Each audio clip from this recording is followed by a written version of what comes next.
Hood. So you have Dogma, Hitchhiker's Guide to the Galaxy, Sweeney Todd, Bob Roberts, and Die Hard.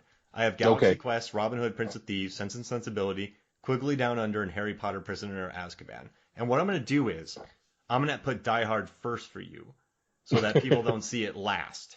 And Thank you. I think this is you're going to beat me. You're going to win. You're going to win 53 to 47. You know what? You get home court advantage because you can do a flawless blue steal. Wait, sexual existentialism?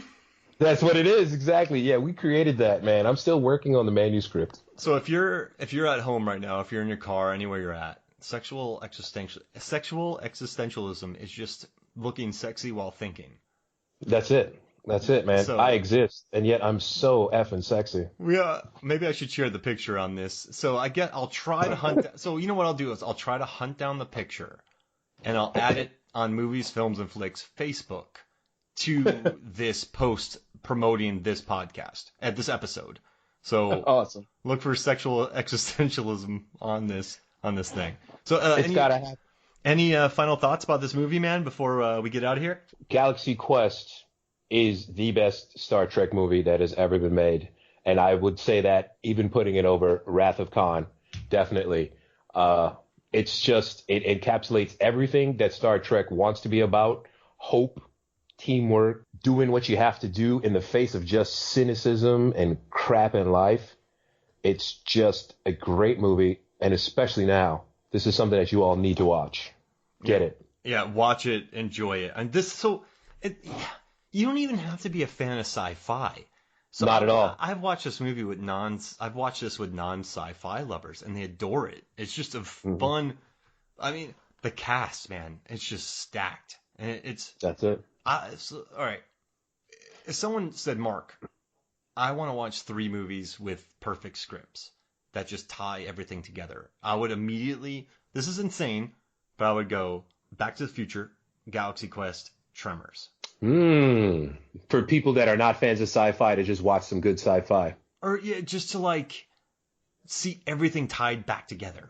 There's in the beginning of Tremors when Kevin Bacon's peeing off the cliff, that's the same cliff the graboid flies out of. I didn't even realize that. That's awesome. That's so cool. So when I found that out, I almost picked Megan up and ran around the house with her. I was so excited. I'm like, this is good storytelling. It is.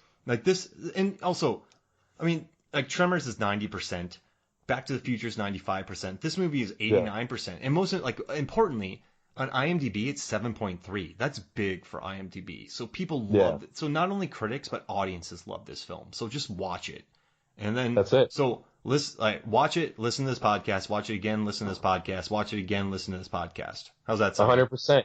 Character-driven sci-fi. It's not about the effects, and by the way, the effects still stand up. So 100%. Yeah, they work. Dude, that minefield, and that minefield comes back into play. Those idiots. That's a beautiful. Man, I hate this movie so good. All right, let's get out of here. And we're doing 30 Days a Night next, correct? Oh man, I can't wait. Some of the meanest villains ever. And I'm a big fan of Hartnett now because of that movie.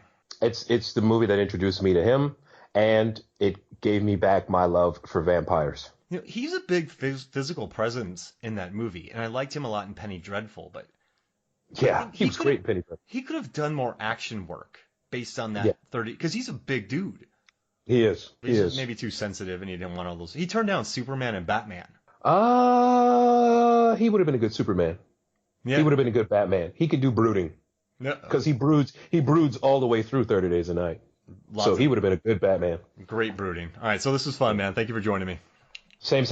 All right, so from me, Mark Hoffmeyer, and for Norbert, never quit, never surrender. Morvan, this is Movies, Films, and I can't believe I almost forgot that phrase. This is Movies, Films, and Flicks. We'll see you next week. Oh!